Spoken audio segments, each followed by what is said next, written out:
여러분, 사랑하고 존경하는 국민 여러분, 해외 동포 여러분, 여러분 안녕하십니까? 먼저 공지사항부터 좀 말씀을 드리겠습니다. 이번 주 일요일이죠. 2월 19일 오후 2시부터 5시까지 윤창중 시국 토크쇼 부산 연제구 다이아몬드 호텔 5층에서 열립니다. 여러분 많이 참석해 주시고요. 예약이나 또는 그 입장료가 있느냐라고 물어보시는 분이 많은데 다 없습니다. 예약하실 필요 없고 입장료도 없습니다. 그냥 오시면 됩니다. 그냥 오셔서 윤창중 시국 토크쇼, 과연 정치 토크쇼가 무엇인가를 여러분에게 보여드리겠습니다. 작년 9월이죠. 작년 9월부터 시작해서 서울에서, 그 다음에 대구, 부산, 다시 서울, 금년 1월에 청주, 경주, 그리고 지난주에 대구, 그리고 이제 이번 주 일요일 2월 19일이죠. 2월 19일 부산 연제구 다이아몬드 호텔에서 윤창중 시국 토크쇼 제8차 시국 토크쇼를 합니다. 부산 그리고 경상남도 또 인근의 대구, 경북, 영남권 태극기 시민 여러분, 자유민주주의 시민 여러분 꽉꽉 채워주시기 바랍니다. 네. 그리고 서울에서는 다음 주 일요일이죠. 2월 26일 오후 2시부터 5시까지, 그러니까 2시부터 3시까지 제가 직접 서명을 해드리고 기념 촬영을 해드립니다. 그러니까 몇백 명, 수백 명의 기념 촬영을 제가 사실은 일일이 해드립니다. 서울 캐피탈 호텔 용산구 이태원동에 있는 캐피탈 호텔에서 열립니다. 부산 2월 19일 이번 주죠. 오후 2시부터 다이아몬드 호텔 5층 대연회장, 서울은 2월 26일 다음 주 일요일 2월 26일 일요일 서울 용산구 이태원동에 있는 캐피탈 호텔 윤창중의 시국 토크쇼, 과연 정치는 무엇인가? 시국 토크쇼의 정수랄까요? 직언직필의 그 참맛을 여러분에게 보여드리겠습니다. 칼럼 시작하겠습니다. 매주 목요일 정오 12시에 시작하는 윤칼세 TV의 생방송 칼럼 시작하겠습니다. 여러분, 북한 김정은의 형, 배다른 형이죠. 김정남의 그 참혹한 참살 소식을 접하셨죠. 과연 여러분은 어떤 생각을 하셨습니까? 그 김정남의 그 참살 소식을 접한 저 윤창중의 생각을 말씀드리려 합니다. 과연 그토록 잔인한 그 김정은의 대항마를 태극기 진영은 이번 대통령 선거를 통해서 어떻게 만들어내야 하는가, 이것이 제 칼럼의 요지입니다. 김정남의 끔찍한 죽음까지 연출한 김정은의 끝없고 종잡을 수 없는 광란극을 다시 우리가 접하게 됐습니다. 저는 김정은이가, 아버지 김정일이가 급사한 것이 2011년 12월입니다. 그러니까 5년이 좀 넘었습니다.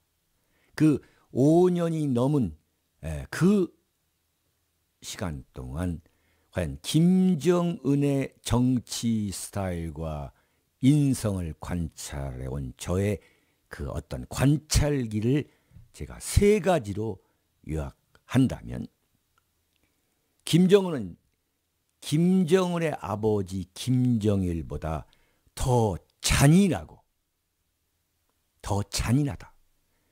김정일보다 더 공격적이고 김정일보다 예측 불허하다. 더 예측 불허하다. 그러니까 김정은의 그 정치 스타일과 인성을 세 마디로 요약하면 아버지 김정일보다 더 잔인하고 더 공격적이고 더 예측 불허다. 이렇게 말씀을 드릴 수 있겠습니다. 김정일은 자신의 숙부죠. 그 김정일은 그 김일성의 동생 그 김영주하고 처절하게 이인자 투쟁을 벌였습니다. 김일성이가 그냥 자신의 아들이라고 해서 김정일을 자신의 후계자로 기용한 게 아니라 그 김일성은 자신의 동생 그 김영주가 있었습니까? 그 김영주란 사람은 모스크바 대학교 정치경제학부를 졸업할 정도로 머리가 좋은 야심가였습니다.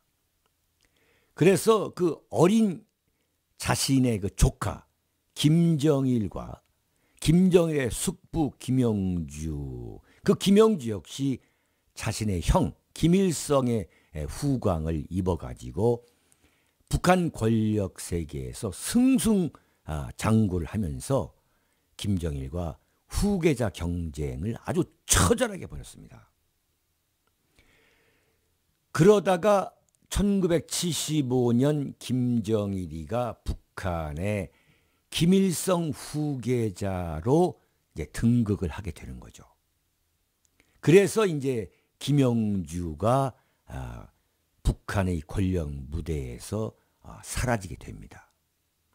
그렇다면은 김정일과 같은 그 잔인한 그 김정일이가 당연히 그 김영주를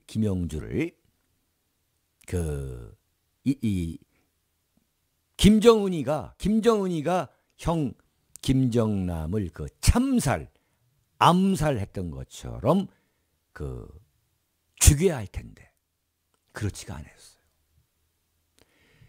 그래서 저는 김정남이가 김정일보다 더 잔인한 인간이다 이렇게 보는 겁니다. 그래가지고 그 김일성의 동생 김영주는 권력 무대에서 사라졌지만 1993년 부주석으로 복귀했다가 1998년 물러나가지고 1999년부터 최고위원회 상임위원회 명예부위원장을 맡아오고 있습니다. 김정일이가 자기 숙부를 죽이지 않은 거예요. 또한 김일성은 어떻게 되냐면 김정일의 어머니 김정숙이가 김정일이가 있고 그 밑에 김경애가 있죠. 그 밑에 아이를 낳다가 사망합니다. 이 평양 산후원에서 사망을 하는데, 사망을 하니까 그 김정숙의 비서 역할을 하면서 수상관저죠. 주석관저. 김일성 주석관저에서 그 교환양을 하던 그 김성애와 재혼해 가지고 김평일을 낳게 됩니다. 김평일을. 그러니까 김정일이가 자기 아버지와 결혼한 계모 그 김정숙이, 그다음에 김정숙이가 낳은 그 김평일을 얼마나, 이복동생 김평일을 얼마나 증오를 했겠어요. 그 김정일의 성격이. 그렇게 증오를 했지만은 자기 동생 김평일을 죽이지 않고 동구권 대사 자리를 계속 이게 주면서 목숨을 부지하게 합니다. 그래서 김평일이가 그 동구권에서 헝가리, 불가리아, 핀란드, 폴란드 대사를 지내다가 현재는 체코 대사로 지내고 있어요. 그러니까 자신의 라이벌이었던 그 숙부 김영주도 살려주었고, 그 김영주는 지금까지 살아 있지 않습니까? 가끔 TV에서 나오죠. 그 다음에 자신의 그 이복 동생이라고 하는 그 김평일도 목숨을 유지해 줬을 뿐만 아니라 동구권 대사로 권력을 누릴 수 있도록 이런 배려를 했던 거죠. 이에 반해 김정은은 무자비합니다. 자신의 고모부 장성택을 처형하고 마침내 이복형인 김정남을 참혹하게 암살하기에 이르게 됩니다. 그런데 그 고모부 장성택의 부인 소위 말하는 그 형의 김경희, 그 김경희가 아버지 김정일과 어떤 관계였냐면, 그 이제 아버지가 이제 자기 어머니가 죽자 그 교환양하고 결혼을 했지 않습니까? 그러니까 그 김정일이가 여동생 김경희를 데리고서 그 평양 국민학교 이 학교를 다니면서 그렇게 많이 울었다는 거예요. 그래서 그 평양 시내에서는 그 혁명 1세대 그 김일성과 함께 그 혁명을 했던 그 빨치산 운동을 했던 그 빨치산 혁명 1세들 사이에서는 울음바다였다는 거예요. 그 울음바다를 아주 자주 연출했는데, 그 정도로 김정일과 여동생 김경희가 아주 참 가까운 참 애달픈 관계였는데, 그 김경희 자기 고모의 남편 장성택을 무참하게 처형해 버린 것이죠. 여기에서 저는 어떤 진단을 하냐면, 지금 북한의 이 김정은 왕조는 조선시대 초기 조선 왕조 때의 태조 이성계의 아들 태종 이방원이 바로 김정은이다, 이렇게 보고 있는 거예요. 그러니까 지금 북한의 정치 체제의 수준은 14세기 초반 태조 이성계의 조선 왕조, 그 다음에 그 이성계의 아들 태종 이방원, 바로 그 시대다.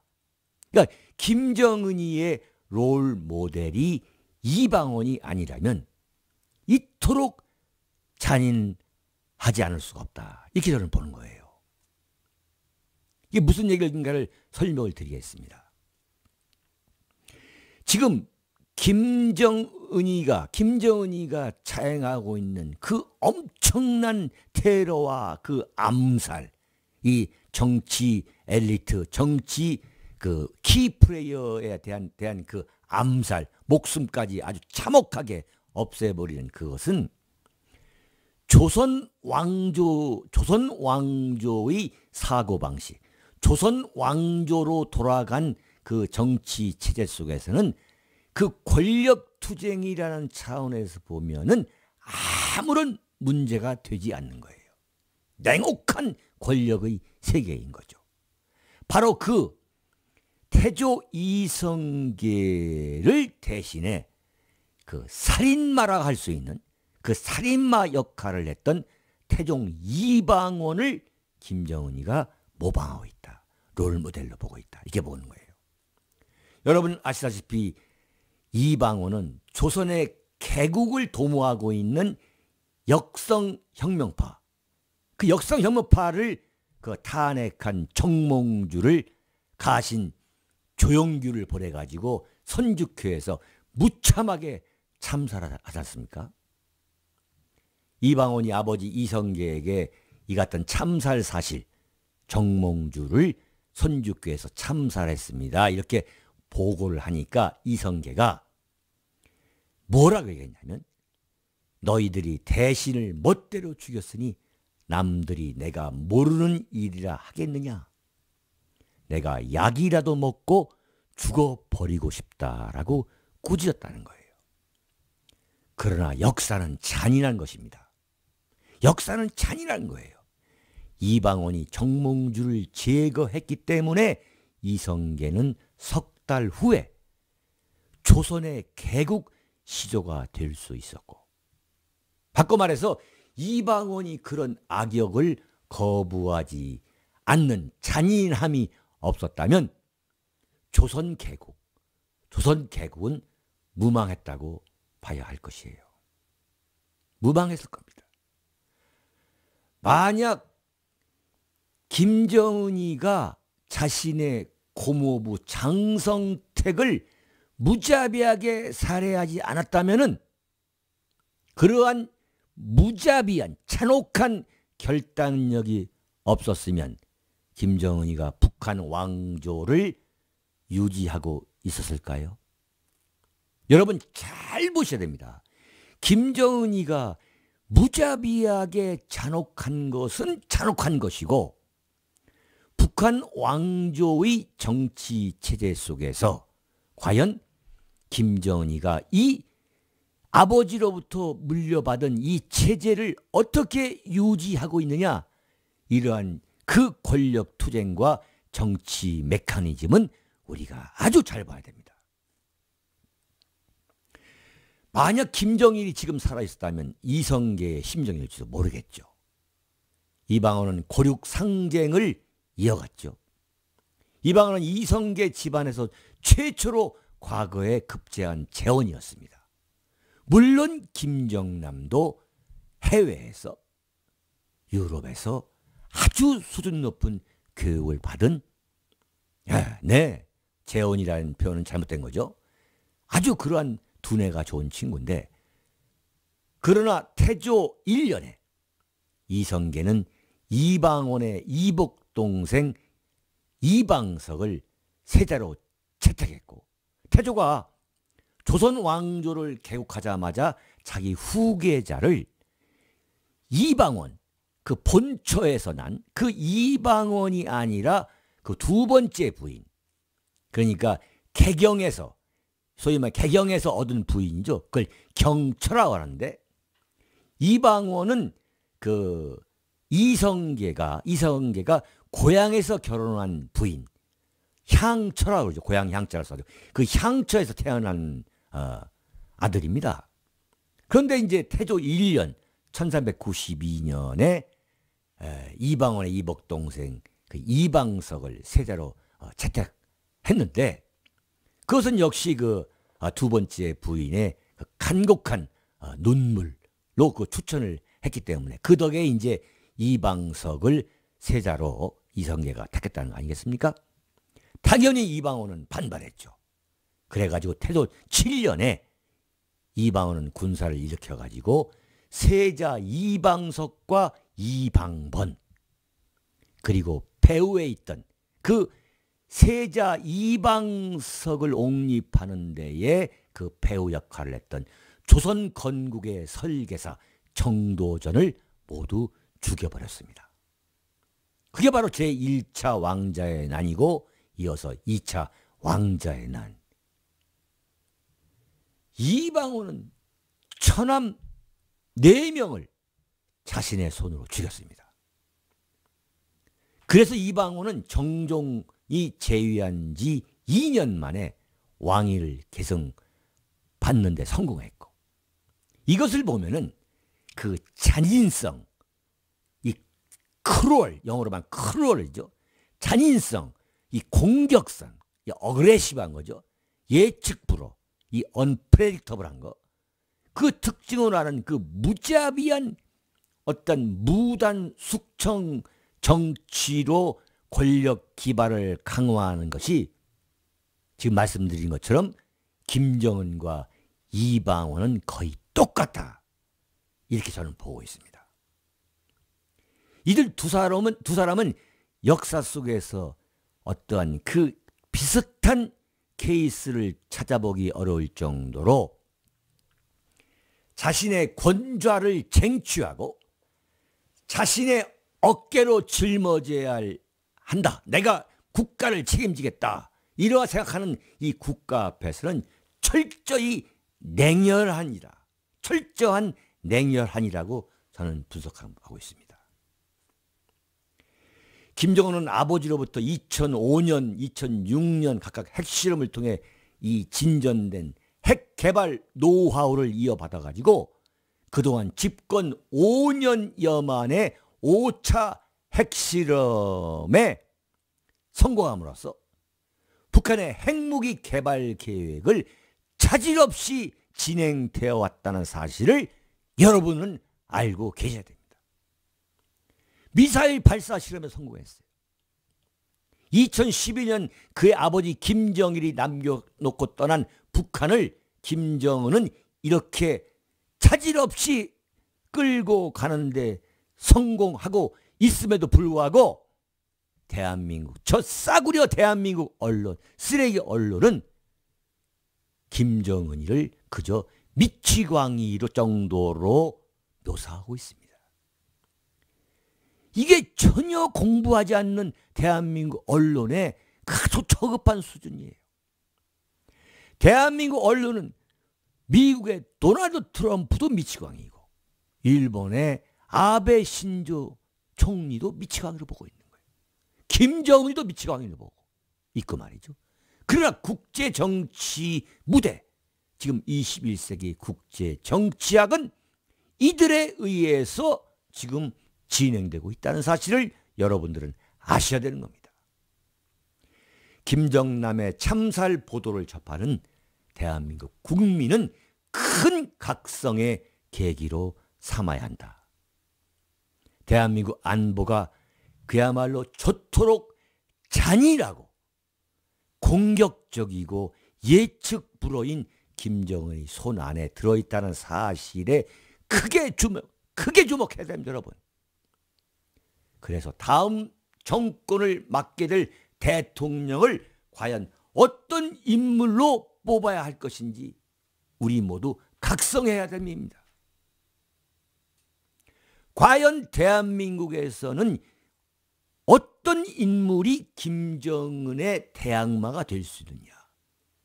저토록 잔인하고 공격적이고 예측 불허인 그 김정은의 대항마를 이번 2017년 대통령 선거에서 어떤 대통령을 뽑아야만 그 김정은에 대적할 수 있느냐. 여기에 대한 인식의 전환이 있어야 됩니다. 저 윤창주는 뼛속까지 우익인 대통령이 아니면 김정은의 대항마가 결코 될 수 없다고 단언합니다. 냉혈한 김정은과 기대결에서 대적하려면 과연 어떤 이념적 사상적 기반을 갖고 있는 인물이어야 하겠습니까, 여러분? 문재인입니까? 굳이 좌파임을 숨기려 하지 않고 있는 문재인. 안희정입니까? 중도의 가면을 쓰고 좌익의 주사파 출신의 그 발톱을 감추고 있는 안희정을 김정은의 대항마로 안치하겠습니까? 아니면 찌라시 볼셰비키주의자 이재명, 아니면 정말 깡통 소리 나는 안철수, 깡통 소리 나는 그 의사 출신 안철수에 이르기까지 그들 중 누가 대통령이 되든 간에 김정은의 대항마로서 과연 김정은에 대적할 수 있다? 저는 천반의 말씀으로 봅니다. 만약에 이들 중에서 누가 대통령이 되든 김정은은 파죽지세로 대한민국 안보를 향해 돌격해 들어오고도 남을 인물입니다. 김정은의 능력을 굳이 제가 왜 과대평가하겠습니까? 제가 볼 때 지금 거론되고 있는 야당의 대권 지망생들은 근성에서부터 이념에 이르기까지 김정은과 대적하기에는 역부족이에요. 저는 이미 결론을 내린 지 오래됐습니다. 정말 한심스러워도 이 정도로 한심스럽지가 않습니다. 김정은은 이미 5년여에 걸쳐 집권 경험이 있는 인물입니다. 이제는 내공이 쌓일 대로 쌓여 있어요. 그런데 이 야당 후보 한결같이 설리고 유치하고 그 안보관과 국가관을 보면은 정말 유치하고 그 참 얄팍한 정말 공부하지 않고 마치 좌파 노릇 행세하는 그러한 강남 좌파 임내 이렇게 해야만 멋져 보이는 사람들한테만 그 말초신경을 자극하는 그러한 안보관과 국가관. 사드 배치를 다음 정권에 넘겨라? 그게 문재인의 주장 아닙니까? 정말 지금 북한이 핵무기 보유국으로 자리를 굳혀가고 있는 이 시점에서 사드 배치를 다음 정권에 넘겨라? 자기가 하겠다? 그러면서 핵무기 문제를 논의하기 위해서 먼저 북한에 가겠다? 이런 싸구려 민족주의자, 국제정치가 어떻게 돌아가든 말든 간에 그 국민의 얄팍한 국민 정서를 자극해서 표를 얻어서 정권을 참 얻겠다는 그런 사람이 과연 대통령이 될 수가 있느냐, 되어야 하느냐, 그런 사람이 과연 김정은의 대항마가 될 수 있느냐. 아마 김정은이가 문재인이가 그렇게 말했죠. 북한에 먼저 가겠다. 지금 웃고 있을 겁니다. 중국도 김정은을 불러가지고 무슨 정상회담 임내하는 걸 한 번도 한 일이 없는데 대한민국 문재인이가 대통령 되면은 김정은을 만나러 간다? 이게 무슨 소리입니까, 이게. 정말 헛웃음이 나옵니다. 헛웃음이 나와요. 만약에 문재인이가 대통령이 된다면 김정은에게 물어보겠죠. 할까요, 말까요? 이렇게 물어보는 이른바 굴북적 대통령이 될 것임이 불을 보듯 뻔한데 지금 대한민국에서 살아가고 있는 국민과 해외에서 투표권 행사하는 교민 여러분들, 이런 대통령을 뽑게 된다면 정말 역사에서 우리 대한민국 현대 정치사에서 되돌릴 수 없는 잘못을 저지르게 된다. 저는 그렇게 보고 있습니다. 무엇보다 보수우파 자유민주주의 세력은 정신 바짝 차려야 합니다. 김정은의 대항마를 과연 누구로 내세워야 할 것인지. 여러분, 반기문의 그 중도하차 사건 보셨죠? 결정적인 교훈을 얻어야 합니다. 누구 한 사람을 보수우파 자유민주주의 태극기 세력의 대안으로 뽑았다면 그 후보부터가 흔들리지 않고, 조금도 흔들리지 않고 야당 대선 후보와의 격돌을 헤쳐나갈 수 있어야 하고, 대선 이후에도 김정은의 대항마로서 손색이 없는 대통령이 되어야 함은 당연합니다. 과연 태극기 세력의 대안이 누구여야 하겠습니까? 제가 볼 때 아직은 헌법재판소가 탄핵 판결을 내릴 때까지는 탄핵 기각을 위해서 우선 무소불위의 아나무인격인 수사로 인민재판소 흉내를 내고 있는 저 박영수 특검을 타도하는데 총력을 기울여야 합니다. 그래서 헌재 판결이 나오면 우리 태극기 세력은 본격적으로 대선 후보를 만들고 그가 대통령이 되도록 혼신의 힘을 기울여야 합니다. 몰입해야 됩니다. 거듭 강조하지만 국가의 운명은 국민의 손에 의해 결정됩니다. 모든 국민은 자신들의 수준에 맞는 정치 권력을 갖게 된다. 바꿔 말하면 국민이 뽑은 정치 권력이 국가의 운명을 결정하는 것이기 때문에 정치 권력을 뽑는 국민이 현명해야,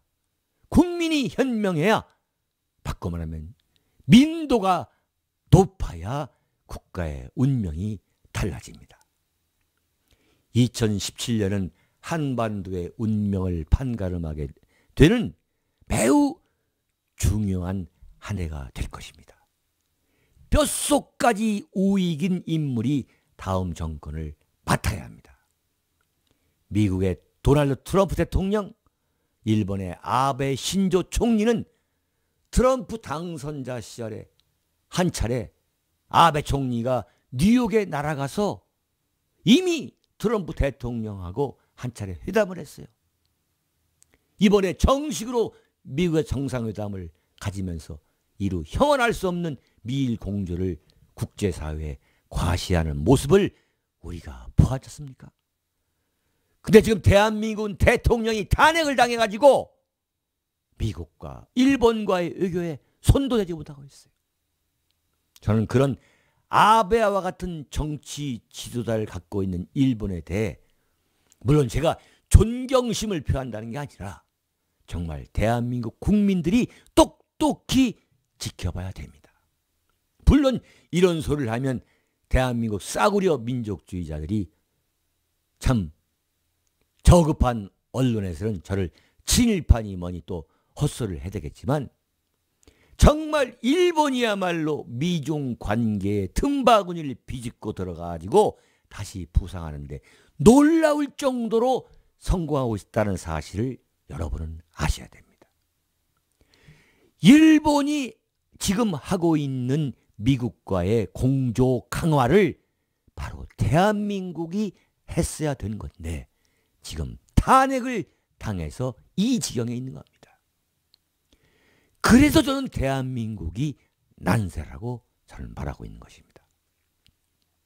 대한민국이 이들 미국, 일본과 함께 삼각공조체제를 복원하려면 과연 대한민국 대통령은 어떤 이념적 성향과 국정 철학을 갖고 있어야 하는지 그 해답이 절로 나오지 않습니까?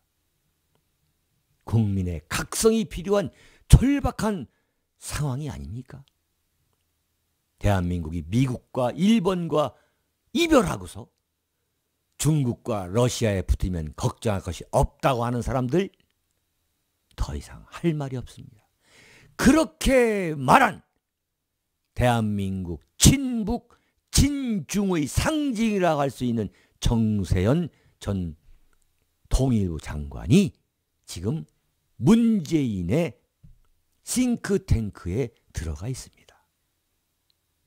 그런 철딱선이 없는 사람들을 빼고 나머지 현명한 국민들은 정말 뼛속까지 우익인 대통령을 만들어내야 하고 그 대통령이 임기 내내 우파 노선을 걷도록 독려하고 감시해야 합니다. 그렇게 태극기 세력은 탄핵 기각을 먼저 쟁취한 뒤 우리의 1차적인 목표는 탄핵 기각입니다. 그 탄핵 기각을 쟁취하기 위해서 우리가 완전히 모든 역량을 투입하고 그 다음에 뼛속까지 우익인 대선 후보를 골라내서 그를 대통령으로 만들어가지고 이 나라를 이끌어 가도록 해야 하는 힘들고도 어려운 길을 걸어갈 수밖에 없습니다. 사랑하는 국민 여러분, 해외 교민 여러분, 그것이 지금 태극기 세력의 숙명이라고 저 윤창중은 강조하고 싶습니다. 네. 다시 한번 여러분께 말씀드리겠습니다. 이번 19일 일요일 오후 2시부터 3시까지 윤창중의 사인회가 있고 또 참석해 주신 모든 분들과 함께 기념 촬영을 하게 됩니다. 정말 300명, 400명, 500명, 600명, 700명 이분들과 함께 사인도 해드리고 기념 촬영을 해드립니다. 2월 19일 부산시 연제구 연산동이죠. 다이아몬드 호텔 5층 대연회장. 그 다음에 서울에서 2월 26일 서울 용산구 이태원동에 있는 캐피탈 호텔 3층. 여기서 윤창중 시국 콘서트가 열리게 됩니다. 많이 참석하셔가지고 성황을 이뤄주시기 바랍니다.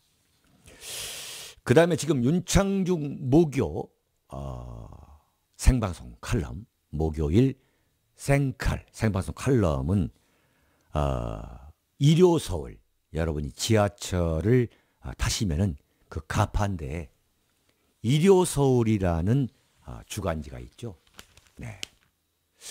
제가 참 이 잡지를 보면서 참 놀랐습니다. 이렇게 정치에 대해서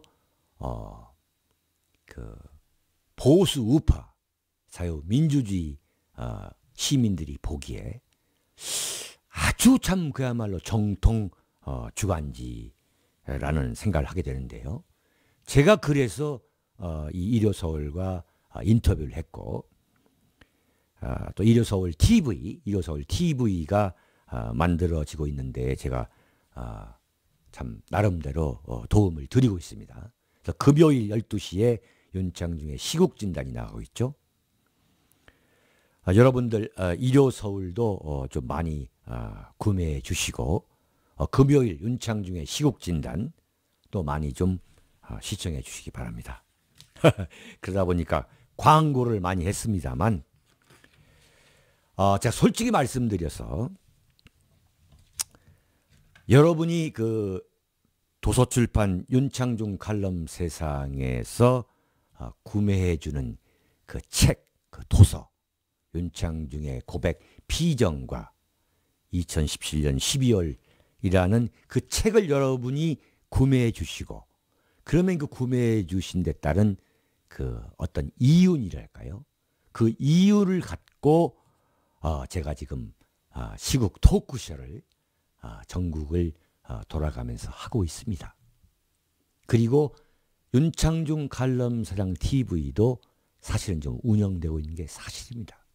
제가 여러분들께 정말 동지적, 여러분들이 저의 동지라는 생각 때문에 제가 이런 말씀을 솔직히 말씀을 드리는 겁니다. 그래서 여러분들이 지금 TV, 이 윤창중 칼럼사랑 TV를 시청하시면서 구독 버튼을 눌러주시고 또 그 벨 표시가 있죠. 그걸 눌러주시면은 윤창중 칼럼사랑 TV를 운영하는 데에 도움이 됩니다. 근데 여러분께서 만약에 그럼에도 불구하고 지금 생방송을 하는 데 있어서 이 후원을 받는 거 그것은 저는 하지 않습니다. 왜 하지 않느냐? 자존심이 허락이 안 됩니다. 솔직히 말씀드려서. 그래서 여러분들이 책을 구매해 주시고 또 후원 계좌를 통해서 후원을 해 주신다면 그걸 기반으로 여러분에게 좋은 칼럼, 좋은 방송, 또 좋은 연설을 하는 데에 제가 모두 쏟아붓겠습니다. 네, 말씀이 길었습니다. 지금 저는 여기가 지금 윤창중 서재인데요. 제가 지금 김포 신도시에 살고 있습니다. 김포공항에서 한 12, 13km 정도. 그 다음에 지금 제가 살고 있는 지역에서 한 12, 13km를 가면 바로 이 강화도입니다. 강화도 초지대교인데요. 사실 제가 지금 여기에 살게 된 것도 이 강화도가 가깝기 때문에 사실은 여기에 그 거처를 마련했던 것인데, 지금 정 PD, 지금 많이들 지금 시청을 하고 계시죠? 예, 현재 710여 명 정도. 아하, 네. 710여 분 정도. 여러분께서 지금 어디에 살고 계시는지 한번 좀 입력을 해 보시겠습니까? 뭐 미국 LA, 뭐 뉴욕, 지금 어디에 살고 계신지 한번 좀 넣어 보세요.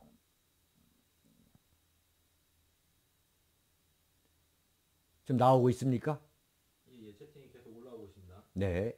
대구, 안양, 뉴저지 한번. 나오는 거. 미국 뉴저지, 부산, 경남 양산, 아이고 경남 고성, 대구, 시애틀, 아이고 야 미국 버지니아, 인천 너무 빨라. 이게 누가 빨리 올리지 이거? 예. 부산, 경북, 경산, 세인트루이스, 대구, 강남, 이야 울산, 경기도, 여주, 아리조나, 수원, 청주, 파주. 이야 대단합니다. 대전, 부산, 인천, 은평구, 신사동, 샌프란시스코, 경기 성남, 수원. 여보세요. 천천히. 이야 이게 지금 채팅 숫자가 많이 늘어나니까 이게 지금 계속 빨리 올라가는 거죠. 이야 부산 연제구에 사는 분이 계시네. 네, 평택, 서울, 경기 구리. 네, 홍준표 무죄 대선 후보 평가해 주세요. 부산 공주, 부천 호주, 일산, 구미 뉴욕, 미국 워싱턴, 오슬로, 오슬로, 삼양동, 대구, 네네, 전주, 충남 논산, 구미, 광주, 굉장하군요 정말. 네, 강원, 춘천, 정말 열렬한 시선입니다. 캐나다, 밴쿠버, 대전, LA, 조금만 더 하겠습니다. 미국, 플로리다, 경남, 통영, 수고하십니다. 수고란 동네가 있습니까? 공주, 여보세요. 아이고 예, 네. 창원, 버지니아, 부천, 네, 부산시, 부산이 많군요. 부산에 계시는 분들은 이번 주 일요일 토크쇼에 꼭 나와주세요. 네, 뉴욕, 얼바인, 네, LA 옆에 있는 얼바인, 네, 플로리다, 미국. 정말 윤창중 칼럼 세상은 전 세계적인 방송입니다. 네, 경북 영천, 인천 하익동, 하익동이 있군요. 포항, 서울 강남, 윤창중 포에버 좋습니다. 네, 열심히 응원합니다. 고향은 충남 천안. 고향을 지금 쓰라는 게 아니라 지금 어디 계시는지를, 여보세요. 어디 계시는지를 쓰라는 거예요. 네, 인천 송도, 인도네시아. 네, 책을 샀다. 네, 일요일 갑니다. 오세요. 여보세요. 네, 따라하지 마세요. 여보세요. 최고입니다. 밴쿠버, 얼바인이요. 네, 벤자민 김씨입니다. 얼바인. 네, 늘 응원합니다. 네, 윤창중 대변인 복귀. 옛날 가슴 아픈 상처를 위니펙, 경남 거제. 여보세요. 서울 강남. 좋습니다. 다 함께 여보세요. 좋습니다. 미국 버지니아, 토론토. 네, 지금 이 마이크가 토론토에 살고 계시는 분이 보내주신 거죠. 스티비 원더, 가수 스티비 원더가 불렀죠. I just called to say I love you 라는 노래 유명하죠. 네, 강경에 있습니까? 네네네. 제가 충청남도 논산시 강경중학교, 제가 강경중학교까지 다닌 사람입니다. 참고로 제가 강경중학교 정 PD, 제가 강경중학교 수석 입학한 사람입니다. 죄송합니다. 제 자랑에 죄송합니다. 강경, 네네. 윤창중 대표님, 그 어려운 터널을 어느 정도 지나온 느낌입니다. 네, 보수 만세, 이렇게 소통 자주 해주세요. 여러분 사랑합니다. 스티비 원더, I just called to say I love you. 정말 그 노래가 어울리는 거군요. 네, 체인지 윈드라는 그 지금 카톡 채팅방 그 이름이 윤칼세 서포터스의 그 매니저입니다. 이 카페 운영자죠. 카페 매니저인데 저보고 이 윤칼세 이 카페를 소개해주지 않는다고 허구한 날, 네, 문자로 그냥 불만하고, 네, 아주 참, 왜 이 소개를 안 해주냐. 여러분, 지금 소개하겠습니다. 네. 강중. 저는 논산중학교 나왔다가 나오는군요. 정말 호텔 캘리포니아. 네. 대전입니다. 네. 제가 지금 제 고향 충청남도에서 토크쇼를 할 계획입니다. 네. 윤 대표 옆집입니다. 네. 그렇습니까? 옆집입니까? 네. 마이크 소리 확실하고 깨끗하고 좋습니다. 지금 윤칼세 카페 매니저 감사합니다 나왔습니다. 저 사람 아주 정말 정말 아주 참 대단한 열정이신 분이 저분 아주. 네. 여보세요? 네. 여기다 뭐 이상한 소리는 쓰지 마세요. 네. 김포에서 한번 해주세요. 네. 여러분. 지금부터는 여러분들이 어떤 질문, 이제 오늘 그 김정남의 참사를 계기로 태극기 진영이 김정은 대항마를 탄핵이 소위 말하는 헌법재판소에서 결론이 난 이후에 김정은 대항마를 태극기 진영에서 만들자. 이런 것만 질문을 부탁드리겠습니다. 네. 지금 보니까 박영수 특검에 대한 질문이 있습니다. 제가 말씀드렸던 것처럼 이 박영수 특검은 정말 박정희 대통령이 서거하신 이후에 전두환 정권, 전두환 군부 세력이 출연하면서 만들었던 이 국보위와 같이 아주 무소불위인 거예요. 정말 이것은 특검의 권한을 아예 깡그리 정말 이 소위 말하는 헌법과 법률에 따른 특검의 권한을 월권하는 인민재판소다. 저는 이렇게 기록하겠습니다. 인민재판소다.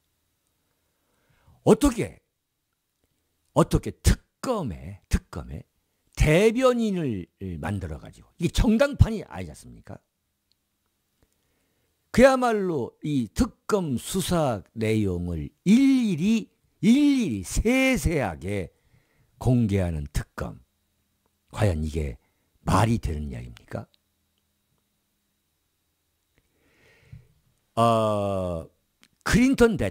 빌 클린턴 대통령이 백악관에서 그 루인스키 인턴 여성과의 그 성추분 사건을 조사했던 스타 검사, 이름이 스타 검사였죠. 그 스타 검사가 일일이 클린턴과 루인스키 간의 그 부적절한 그 성관계, 섹슈얼 릴레이션에 대해서 일일이 참 공개를 했습니까? 이건 법률적인 어떤 그 지식을 떠나서 참 보통의 상식으로도 용납할 수 없는 인민 재판이고 참 마녀 사냥이다. 여론 재판이다. 대한민국 법조계의 수준, 대한민국 법조계의 수준을 그대로 보여주고 있다. 대한민국이 법치 민주주의에 이르려면 정말 너무도 멀고 먼 길이 남아있다. 이것을 단적으로 보여준 것이 박영수 특검입니다. 그래서 대한민국 태극기 세력은 천신만고 끝에 풍찬 노숙 끝에 지금 복원한 보수 우파 태극기 이 시민 세력의 모든 역량을 박영수 특검 타도에 모두 투입해야 한다. 쏟아 부어야 한다. 저는 생각합니다. 그래서 반드시 헌법재판소가 탄핵을 기각하도록 해야 됩니다.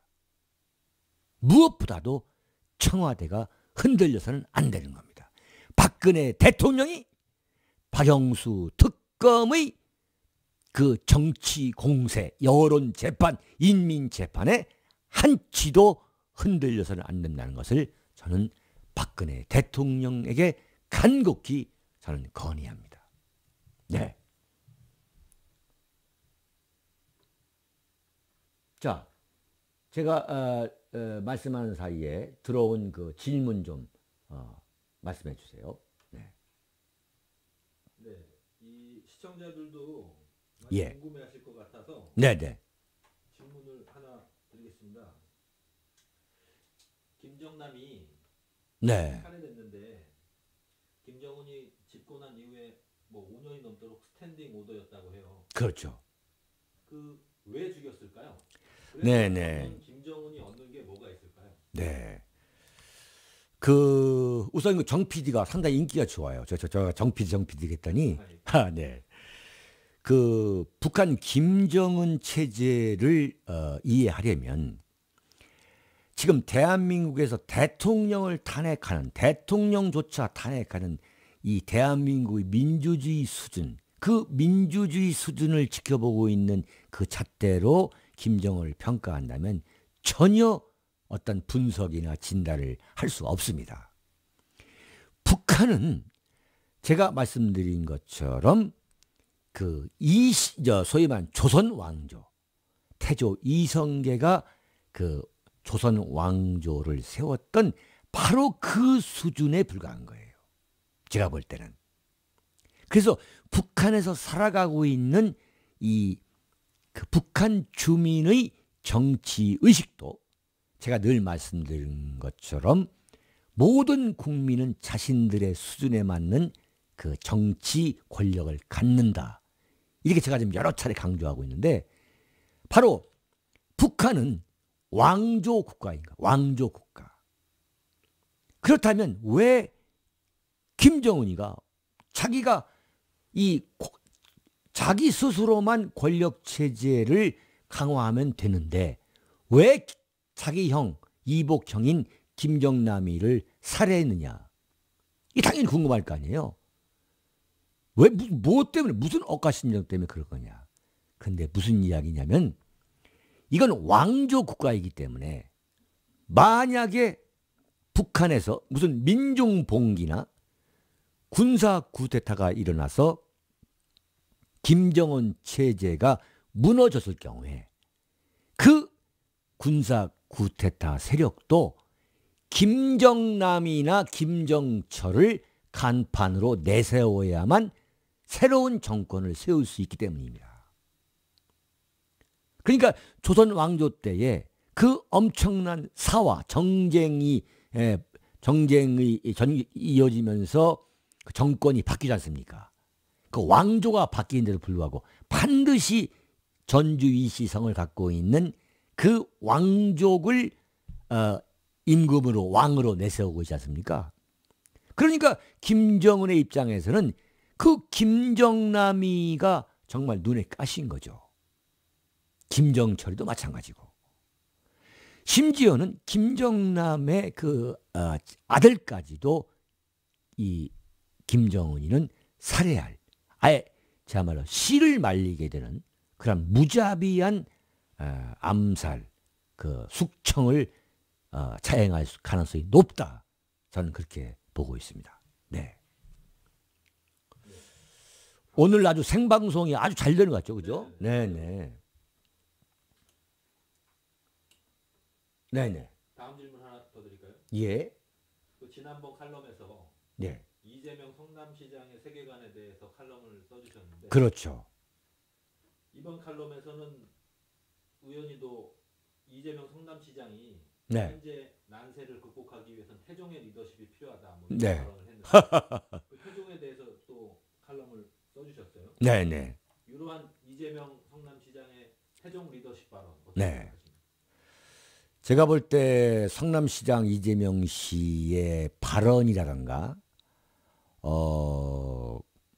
품행, 그 형수님하고 나눴다는 정말 쓰레기들도 입에 담을 수 없는 그 욕설, 참 인간 말종들도 입에 올리기에는 참 거북스러운 그 엄청난 욕설이 그런 것을 볼 때 이재명 씨는 어떤 인문학적 소양을 닦으면서 성장해온 인물이 아니에요. 제가 볼 때는 품성적으로 정말 이 사람은 문제가 있는 인격 파탄자의 품성이라 저는 봅니다. 그렇지 않고서는 아무리 형과의 갈등이 심하다 하더라도 형과 형수 그런 인간 말종 인간이라 볼 수 없는 욕설을 퍼부을 수 없는 거죠. 근데 그 사람이 지금 말하는 소위 말하는 태종 이방원의 정치 리더십이라는 것은 제가 볼 때 무자비하게 살해하고 암살하고 정몽주를 선주교에서 쳐 죽이는 그 참살하는 그러한 잔인성을 연상하고 상상하고 말하는 것 같은데 이재명 씨는 무슨 역사 공부를 한 사람도 아닌 것 같고 역사나 철학 공부라든가 또는 어떤 종교에 탐닉한 사람도 아닌 것 같고 한마디로 말하면 인문사회과학에 대해서 천착해서 자신의 품성을 닦고 경륜을 쌓고 내공을 다져온 그런 인물은 아닌 것 같아요. 논평할 가치도 없는 그저 그냥 자신이 무슨 혁명하겠다 하는 그 찌라시 삼류 그 볼셰비키 주의자 흉내내는 것처럼 이방원이가 아주 화끈한 리더십을 갖고 있다고 하니까 이방원 리더십이 필요하다고 하는데 제가 볼 때는 전혀 공부가 안 된 발언인 것 같습니다. 네. 정 PD 지금 실시간 채팅이 저는 지금 이게 딱 중단이 돼 버렸어요. 이게 지금 뭐가 막혀 있는 거죠? 저한테는 끊겨 있는 거죠? 네. 말씀해 보세요. 네. 다음 시청자 질문인데요. 지금 태극기 집회에 네. 주도하는 세력이 몇몇 세력이 있다고 보이는데 각자 방향성이 다르고 네. 서로 다른 목소리를 내고 있다. 이런 네. 세력들이 많이 있어요. 네네. 근데 이것을 누군가가 분열을 조장하는 것이 아니냐 뭐 이런 지적까지 나올 정도로 네네. 각자의 행동 지침이 다른데 그 윤 대표님께서 대국민 담화를 통해서 태극기 세력의 행동 지침을 지금 내보내고 있지 않습니까? 그렇죠. 그 이 분열되는 세력들을 어떻게 움직여 가야 되는지 네. 거기에 대해서 말씀드립니다. 사실은 제가 글과 방송을 통해 또는 때로는 집회 연설을 통해서 제가 임하는 저의 자세는 전국에서 열리고 있는 서울 광화문을 비롯해 가지고 그 전국에서 열리고 있는 그 집회에서 거론되고 있는 어떤 내용, 그 거론되고 있는 주제, 이 주제와 관련해 가지고 어떤 이론적, 논리적 근거를 한번 내가 제공해 보자. 어떤 이 태극기 집회의 그 이론을 공급하는 이론 공급자, 이론가로서 역할을 해보자. 그래서 요즘은 제가 가급적 집회 참석도 좀 최소화하고 있는데 저는 이 태극기 집회는 처음부터 끝까지 이 소위 보수 우파의 빅텐트를 치는 그러한 정신이 보수 우파의 빅텐트 정신을 저는 강조하고 싶습니다. 사실은 제가 작년에 제 칼럼을 통해 가지고 이 보수 우파, 이 분열돼 있는 이 보수 우파의 빅텐트를 치자라고 제가 주장한 바 있거든요. 또 제가 또 보면은 여러 가지 잡음도 저한테 들어옵니다. 그리고 그 연설하는 사람들 또는 주최하는 사람들의 주장이 참 엉뚱하고 황당한 것도 있어요. 그러나 역사라는 큰 장강이 흐르고 있는 이 시점에서 그러한 사소한 주장의 차이라든가 이견은 그 역사의 장강 속에 묻어두면서 이 소위 말하는 보수 우파 빅텐트 정신, 이것이 그 저류 속에 흐르고 있는 정신이 되어야 한다. 저는 그렇게 보고 있습니다. 정 PD 아까 저 뭘 써서 저한테 보여줬는데 제가 못 봤어요. 마지막 질문이었다고? 그렇습니까? 네네네. 벌써 이제 이게 1시가 다가오는군요. 좀 소통을 좀 하시죠. 네네. 시청자 여러분들, 지금 이게 제가 보기에 점심시간을 이용해 가지고 점심시간이 12시에 시작되는 데도 있고 또 12시 반에 시작되는 분도 있다고 하세요. 그래서 오늘 이렇게 좀 쌍방 통행을 하니까 쌍방 소통을 하니까 상당히 참 좋은 것 같습니다. 윤창중 칼럼세상 TV가 기술 습득을 하게 되면은 이런 시간을 좀 더 길게 가지면서 이 그야말로 본격적인 미니 토크쇼의 그 면모를 갖춰 나가야 합니다. 사랑하고 존경하는 국민 여러분, 해외 교민 여러분, 여러분의 사랑과 정성, 저 윤창중에 대한 격려와 위로, 그리고 아낌없는 후원 덕분에 저 윤창중은 글을 쓰고 또 이렇게 제가 만든 방송 카메라 앞에서 여러분에게 저의 시국관, 저의 역사관, 저의 철학, 저의 인생관의 일까지 저의 모든 것을 거침없이 보여주면서 여러분과 동지적 관계 속에서 지금 이 난세에 처한 대한민국, 이 대한민국에서 여러분과 함께 살아가고 있습니다. 여러분, 우리는 이 대한민국의 이 난세를 담대하게 좌절하지 말고 헤쳐나가야 되겠습니다. 지금까지 여러분들 정말 저 좌파의 광란극, 대한민국 쓰레기 언론과 정권 탈취에만 혈안이 된 야당, 그리고 이석기 석방, 통진당 해상무효, 혁명정권 수립, 개성공단 재개, 이런 황당무계한 좌익들의 선동에도 불구하고 우리는 여기까지 우리 역량을 키워가면서 잘 헤쳐나왔습니다. 저 개인적으로 여러분에게, 대한민국 국민 여러분과 해외 교민 여러분에게 정말로 감사의 말씀을 드리겠습니다. 마지막으로 이번 주 일요일 부산에서 열리는, 부산 다이아몬드 호텔에서 열리는 윤창중 시국 토크쇼, 그리고 26일 서울 용산구 캐피탈 호텔에서 열리는 오후 2시부터죠. 윤창중 시국 토크쇼에 많은 참석 기대하겠습니다.